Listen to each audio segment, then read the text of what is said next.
नमस्कार। आकाशवाणी जयपुर अजमेर से प्रस्तुत है प्रादेशिक समाचार।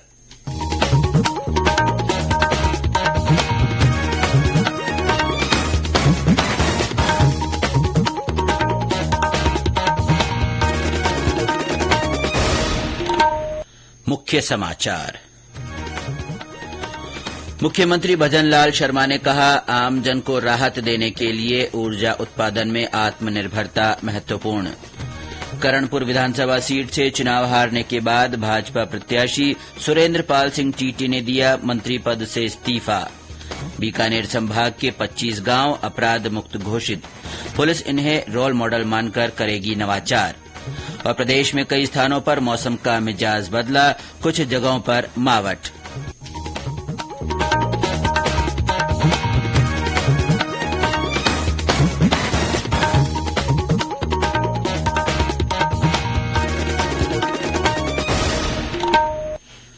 समाचारों के साथ मैं अब्दुल हनीफ और अब समाचार विस्तार से। मुख्यमंत्री भजन लाल शर्मा ने कहा है कि विभिन्न जनकल्याणकारी योजनाओं के माध्यम से आमजन को राहत देने के लिए ऊर्जा उत्पादन में आत्मनिर्भरता महत्वपूर्ण है।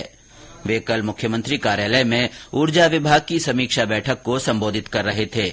उन्होंने अधिकारियों को राज्य की ऊर्जा आवश्यकताओं को देखते हुए भविष्य का रोड मैप तैयार करने के निर्देश दिए। मुख्यमंत्री ने लोगों को सस्ती दर पर बिजली मुहैया कराने के लिए काम करने को कहा। श्री शर्मा ने रबी की फसल को देखते हुए किसानों को निर्बाध विद्युत आपूर्ति करने के भी निर्देश दिए।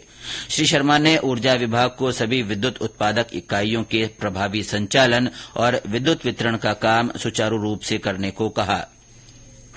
केंद्र सरकार की फ्लैगशिप योजनाओं को आम जन तक पहुंचाने के लिए राज्य भर में विकसित भारत संकल्प यात्रा निकाली जा रही है। इसके तहत विभिन्न स्थानों पर लगाए जा रहे शिविरों के माध्यम से पात्र लोगों को फायदा पहुंचाया जा रहा है। इसी कड़ी में आज सवाई माधोपुर की जटवाड़ा कला और पढ़ाना, मलारना डूंगर की मकसूदनपुरा और एबरा तथा खंडार की हलोंदा और दुमोदा में शिविरों का आयोजन किया जा रहा है। करौली की जहांगीरपुर, पतरामपुरा, हिंडौन, तिगरिया और करौली तथा मानसलपुर की खुंडा और पिपराली में आज शिविर आयोजित किए जा रहे हैं। बाड़मेर में केरल और आंध्र प्रदेश के एक मीडिया दल ने संकल्प यात्रा के तहत आयोजित की जा रही विभिन्न गतिविधियों का अवलोकन किया। 5 दिन की राजस्थान यात्रा पर आए इस मीडिया दल ने बांद्रा ग्राम पंचायत में शिविर का जायजा लिया और योजनाओं के लाभार्थियों से बातचीत की। जिला कलेक्टर अरुण कुमार पुरोहित ने दल से मुलाकात कर बताया कि जिले में अब तक 231 शिविर आयोजित किए जा चुके हैं। गंगापुर सिटी में कल खंडीप, मोहचा, रेवली, गोरडा और पदरामपुरा ग्राम पंचायतों में शिविर लगाए गए तथा पात्र लोगों को योजनाओं से जोड़ा गया। हनुमानगढ़ की दुलमाना ग्राम पंचायत में आयोजित हुए शिविर का संभागीय आयुक्त उर्मिला राजौरिया तथा जिला कलेक्टर कानाराम ने निरीक्षण किया। उन्होंने हर स्टॉल पर जाकर विभिन्न योजनाओं के माध्यम से दिए जा रहे लाभों के बारे में जानकारी ली।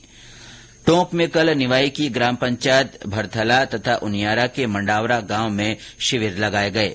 बीकानेर में कल विभिन्न ग्राम पंचायतों में आयोजित शिविरों में 23,000 से अधिक लोगों ने भाग लिया। इस दौरान 10,000 लोगों के स्वास्थ्य की जांच की गई तथा विभिन्न योजनाओं के तहत पात्रता रखने वाले लोगों का पंजीकरण भी किया गया।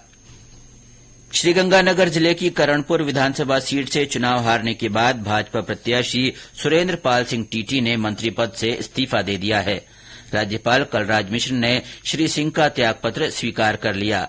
श्री सिंह ने राज्य मंत्री पद के स्वतंत्र भार का कार्यभार भी ग्रहण नहीं किया था। गौरतलब है कि कांग्रेस के रूपिंदर सिंह कुन्नर ने सुरेन्द्र पाल सिंह चीटी को 11,283 मतों से पराजित किया है। केंद्र सरकार की ओर से सीकर में ग्रामीण क्षेत्रों में भूमि स्वामित्व संबंधी विवादों को खत्म करने, संपत्ति सत्यापन और गृह स्वामियों के हितों की रक्षा के लिए ड्रोन से सर्वेक्षण का काम शुरू किया गया है। ब्यौरा हमारे संवाददाता से। भारतीय सर्वेक्षण विभाग, राजस्व विभाग और पंचायती राज सहित 3 विभागों की संयुक्त टीमों ने सीकर जिले के लक्ष्मणगढ़ उपखंड में नए साल से ड्रोन से गांवों की आबादी भूमि का सर्वेक्षण का कार्य शुरू किया है। केंद्र सरकार के ग्रामोदय से भारत उदय के अंतर्गत शुरू की गई यह अभिनव पहल लक्ष्मणगढ़ एवं रेशमा ब्लॉक के सभी 174 गाँवों की आबादी भूमि का ड्रोन सर्वेक्षण तकनीकी द्वारा एकीकृत संपत्ति सत्यापन किया जा रहा है। नए साल से शुरू हुआ यह सर्वेक्षण कार्य 27 जनवरी तक चलेगा। बाल मुकुंद जोशी, आकाशवाणी समाचार सीकर। ये समाचार आकाशवाणी जयपुर अजमेर से प्रसारित किए जा रहे हैं। बीकानेर संभाग के 25 गांवों को अपराध मुक्त घोषित किया गया है। पुलिस इन गांवों को रोल मॉडल मानकर अपराध नियंत्रण के लिए नवाचार करेगी। पुलिस सर्वे में पाया गया कि बीकानेर, अनूपगढ़, श्रीगंगानगर और हनुमानगढ़ के इन गांवों में उपजे विवादों को गांव स्तर पर प्रधान, सरपंच और बुजुर्गों द्वारा सुलझा लिया गया। कल इन गांवों के जनप्रतिनिधियों, सीएलजी सदस्यों, पुलिस मित्र तथा ग्रामीण रक्षक गण को रेंज स्तर पर आईजी ओम प्रकाश पासवान तथा पुलिस अधीक्षक तेजस्विनी गौतम ने स्मृति चिन्ह देकर सम्मानित किया। इस मौके पर बीकानेर रेंज पुलिस महानिरीक्षक ओम प्रकाश पासवान ने कहा कि पुलिस का प्रयास है कि अपराध मुक्त ऐसे और भी गांव बने। राष्ट्रपति द्रौपदी मुर्मू आज राष्ट्रपति भवन में राष्ट्रीय खेल पुरस्कार प्रदान करेंगी। बैडमिंटन खिलाड़ी चिराग शेट्टी और सात्विक साई रेंकी रेड्डी को देश का सबसे बड़ा खेल सम्मान मेजर ध्यानचंद खेल रत्न पुरस्कार दिया जाएगा। वहीं 26 खिलाड़ियों को अर्जुन पुरस्कार दिए जाएंगे और 8 प्रशिक्षकों को द्रोणाचार्य पुरस्कार से सम्मानित किया जाएगा। श्रीगंगानगर में डबवाली संगरिया मार्ग पर शेरगढ़ के पास कल रात सड़क हादसे में 6 लोगों की मौत हो गई। हमारे संवाददाता ने बताया कि यह हादसा कार के अनियंत्रित होकर पेड़ से टकरा जाने के कारण हुआ। हादसे में मारे गए 5 लोग एक ही परिवार के सदस्य हैं। संगरिया डबवाली रोड पर शेरगढ़ गांव के निकट हुए इस हादसे में श्रीगंगानगर निवासी एक ही परिवार के 5 लोगों सहित 6 लोगों की मौत हो गई। डबवाली शहर थाना प्रभारी सुरेंद्र कुमार ने बताया कि कार के आगे अचानक नील गाय आ जाने से उसे बचाने की कोशिश में कार बेकाबू हो गई, रोंग साइड में जाकर पेड़ से टकरा गई। शवों का आज पोस्टमार्टम करवाया जाएगा। देवेंद्र शर्मा, आकाशवाणी समाचार, श्रीगंगानगर। एक अन्य हादसे में भरतपुर के रहीमपुर गांव के पास ट्रैक्टर ट्रॉली और मोटरसाइकिल की टक्कर में 2 युवकों की मौत हो गई और एक व्यक्ति गंभीर रूप से घायल हो गया। घायल युवक को जयपुर रेफर किया गया है। मोटरसाइकिल सवार ये तीनों बयाना के सिरी गांव से काम कर लौट रहे थे। वहीं सीकर के खाटू श्याम जी में एक टेम्पो के पेड़ से टकरा जाने से एक व्यक्ति की मौत हो गई और 13 लोग घायल हो गए। प्रदेश में कई स्थानों पर मौसम का मिजाज बदला हुआ है। तेज सर्दी के बीच कुछ जगहों पर मावठ के समाचार हैं। दौसा में आज सुबह बरसात हुई। भरतपुर और बारां में सुबह हल्की बारिश के साथ ठंडी हवाएं चलने से सर्दी का प्रकोप बढ़ गया। सवाईमाधोपुर में कल रात हुई बारिश से सर्दी का असर तेज हो गया है। कोटा में कल देर रात हुई बारिश का सिलसिला सुबह तक जारी रहा। सीकर में घना कोहरा छाया हुआ है। जिले के फतेहपुर शेखावाटी में आज न्यूनतम तापमान 9.3 डिग्री सेल्सियस दर्ज किया गया। जालौर में शीतलहर चलने से मौसम में गलन बढ़ गई है। हनुमानगढ़ में कड़ाके की ठंड से जनजीवन प्रभावित हुआ है। वहीं अलवर में तेज सर्दी का असर बना हुआ है। कल सीजन का सबसे कम 3 डिग्री सेल्सियस न्यूनतम तापमान रिकॉर्ड किया गया। हमारे संवाददाता ने बताया कि वहां लोग सर्दी से बचने के लिए विभिन्न उपाय कर रहे हैं।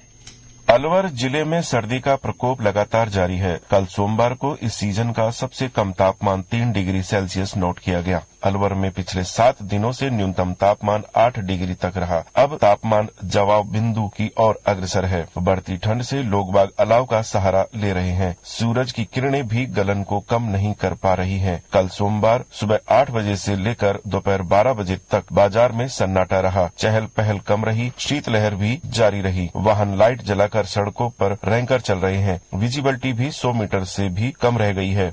अविनाश मल्होत्रा, आकाशवाणी समाचार, अलवर। और अंत में मुख्य समाचार एक बार फिर। मुख्यमंत्री भजनलाल शर्मा ने कहा है कि आमजन को राहत देने के लिए ऊर्जा उत्पादन में आत्मनिर्भरता महत्वपूर्ण है। करणपुर विधानसभा सीट से चुनाव हारने के बाद भाजपा प्रत्याशी सुरेंद्र पाल सिंह टीटी ने मंत्री पद से इस्तीफा दे दिया है। बीकानेर संभाग के 25 गांव अपराध मुक्त घोषित किए गए हैं। पुलिस इन्हें रोल मॉडल मानकर नवाचार करेगी। और प्रदेश में कई स्थानों पर मौसम के मिजाज में बदलाव आया है। कुछ जगहों पर मावठ हुई है। इसके साथ ही प्रादेशिक समाचार बुलेटिन समाप्त हुआ। नमस्कार।